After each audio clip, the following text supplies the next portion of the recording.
Cette photo date de 1996 à Grozny. J'y suis avec Leïla, qui travaillait avec moi, et un couple de personnes âgées.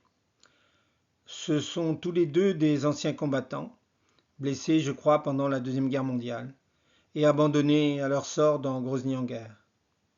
Cette photo est l'une des seules que j'ai de l'année passée dans le Caucase du Nord.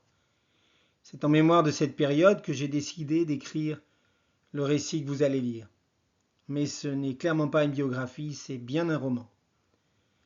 Vous suivrez le parcours d'humanitaires depuis leur engagement en France jusqu'à leur épopée en Tchétchénie.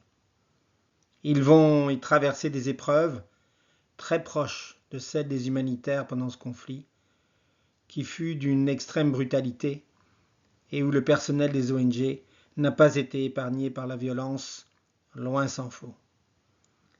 J'ai voulu, par ce roman, retracer leur cheminement, avec leurs moments de passion, de doute, de désillusion, de peur et de cicatrices, car on ne sort pas indemne de ce genre d'expérience.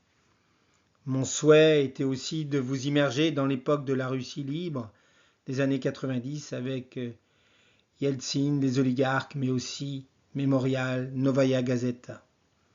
Durant cette époque, les Russes se sont mis à espérer qu'ils allaient rejoindre le monde et les valeurs occidentales.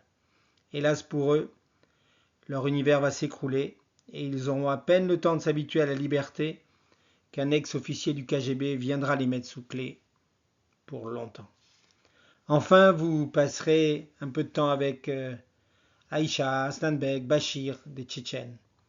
Ce peuple de contradictions autour duquel circulent tant de fantasmes. Après la première guerre décrite dans ce roman, ils en subiront une deuxième, tout aussi terrible.